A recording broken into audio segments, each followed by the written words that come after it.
The Las Vegas Raiders just got the biggest news of this 2025 offseason. Josina Anderson shared this news that, according to a league source, the Raiders are finalizing a deal to bring back Patrick Graham as their defensive coordinator. Now, why I am saying that this is probably one of the biggest and positive news for the Raiders, let me explain this to you. What's up, buddies? Welcome back. If you are new here, make sure you hit the subscribe button. We cover all AFC West news here on this channel. You know what the main problem of the Raiders' current situation is? Stability and consistency. But now it looks like the Raiders finally realized this problem, and they started addressing this as a priority. After the worst 2024 season, the Raiders fired head coach Antonio Pierce and general manager Tom Telesco after just 1 year. Many believe this signaled the start of a completely new regime with a fresh coaching staff. Then the Raiders first brought in new general manager John Spytek, and they hired Pete Carroll. Bringing in Carroll is considered a solid move because of his reputation and experience. Now it is widely believed that the Raiders have finally made a good call, and we can expect major improvement in the upcoming years. To me, Pete Carroll is a very solid coach. His experience goes beyond just winning games.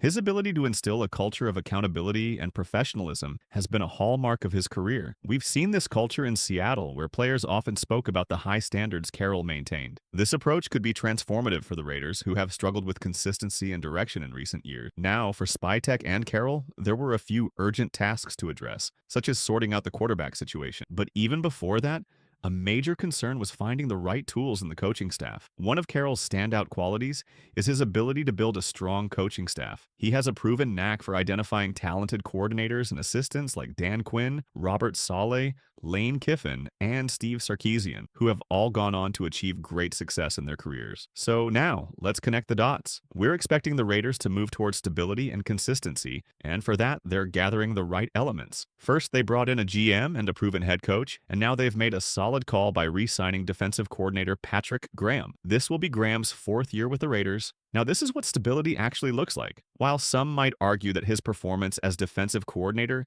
hasn't met expectations, hold on, I'll explain that later. The key point is that being with the Raiders for 4 consecutive years proves that he's doing something right, and Carroll clearly trusts him, which is why they're in talks to re-sign him. Bringing back a coach who already knows the system and the scheme is a smart move. It provides stability and familiarity, which is crucial when rebuilding key parts of a team. Plus, we know that Carroll is also famous for developing coordinators, and we've seen this during his tenure with Seattle. He is a defensive-minded coach himself, so we can expect something good from Graham moving forward as well. I've said it before, and I'll say it again. Patrick Graham's defensive scheme is elite. He comes from a coaching tree that includes some of the NFL's top defensive minds. Just look at how Bill Belichick's assistants have made their mark across the league, or how Pete Carroll's coaching philosophy has influenced defensive success. They've taken their knowledge and built strong defensive systems wherever they've gone. For years, this unit was among the worst in the league, and it felt like there was a constant carousel of defensive coordinators. Graham, however, has managed to turn them into a respectable group. What excites me most about this move is the potential to see a mix of Pete Carroll's classic cover 3 concepts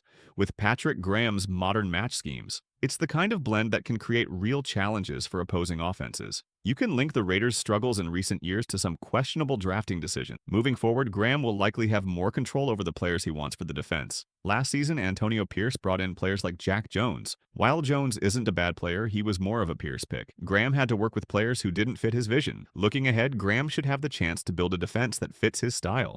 Pete Carroll will still have some input on the defense. His experience, along with Graham's, could be a winning formula. A solid defense is key to the Raiders' success, and bringing Graham back as defensive coordinator could be one of their smartest moves this offseason. One thing worth noting is that the secondary has performed well under his leadership. When we dive into the numbers, his first season wasn't great defensively, but in 2023, the unit took a significant step forward, especially towards the latter half of the season. For around 9 or 10 weeks, they were ranked number 1 in points allowed, which was an impressive turnaround. Unfortunately, this season didn't meet expectations. The defense regressed and didn't perform like the top 5 or even top 10 unit many hoped for. Still, it's essential to factor in the injuries that plagued the team. Key players like Christian Wilkins and Malcolm Kuntz went down before the season even started, leaving significant gaps. Even Max Crosby dealt with injuries early on, which made things more challenging. Marcus Epps went down, Jacorian Bennett went down. There were just so many injuries on the defensive side of the ball. and that undoubtedly played a significant role in the Raiders' defensive struggles this season. For Graham, key decisions need to be made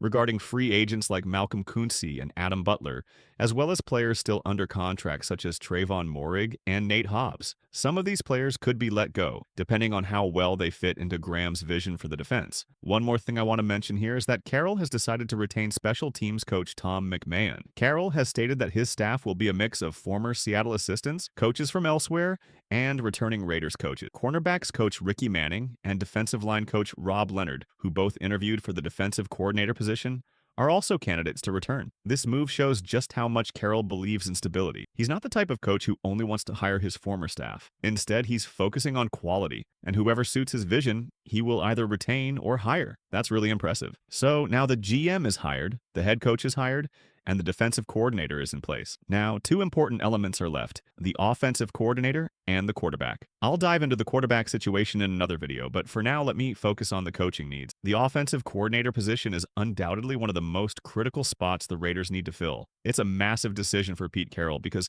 there are so many question marks on that side of the ball. This hire will be pivotal in determining how the offense takes shape moving forward. CBS Sports NFL insider Jonathan Jones gave two offensive coordinators that the Silver and Black can be looking at: Tennessee Titans quarterback coach Bo Hardegree, along with AFC West rival Denver's senior personnel executive David Shaw. Before becoming interim offensive coordinator in 2023, Hardegree was hired as Las Vegas's quarterbacks coach in 2022. He joined the Titans staff in 2024. His experience working with quarterbacks will be an intriguing asset for a Raiders team that could be developing a young signal caller at some point. Shaw rose to prominence during his time at Stanford, where he served as a wide receivers coach, running backs coach, offensive coordinator, and head coach over 16 years with the program. Shaw was hired as the Broncos' senior personnel executive in 2024. Among other names, Darrell Bevell emerges as a leading candidate for offensive coordinator. Bevell worked with Carroll during the Seahawks' Super Bowl winning years and has extensive play calling experience. His conservative, defense-first approach aligns with the team's current needs, especially given the uncertainty at quarterback and the heavy investment in the defense. Other names in consideration include Shane Waldron, Clint Kubiak, and Bobby Slowick. Waldron, who worked with Carroll in Seattle, played a significant role in revitalizing Geno Smith's career. While his tenure as the Bears' offensive coordinator ended prematurely, many believe his dismissal was more about the head coach's desperation to spark change than Waldron's performance. Waldron's ability to create innovative schemes and adapt to his personnel makes him a compelling option for the Raiders. Kubiak and Slowick are younger candidates with potential, but both have faced challenges in their previous roles due to roster limitations and injuries. Kubiak's brief success with the Saints showed flashes of his play-calling ability, while Slowick's work with the Texans demonstrated his capacity to develop young quarterbacks. Both coaches have the potential to thrive under Carroll's guidance. Carroll's proven ability to mentor and elevate his coordinators could make the difference in their success with the Raiders. Once the Raiders get their new offensive coordinator, the team will likely have a great understanding of what they want to look for at the quarterback position. The Raiders' quarterback position has been in limbo over the last few seasons. They have not had a constant starter. Carroll, Spytek, and the next offensive coordinator will look either in the 2025 NFL draft for a quarterback. The team owns the 6th overall pick. The Silver and Black also have money to spend in free agency if Carroll and the staff decide to go in that direction to find their next quarterback. So it's clear that the Raiders are making strides towards stability with the right moves in place. With a solid coaching staff shaping up, it's an exciting time for fans to see how this all comes together. But one big question remains.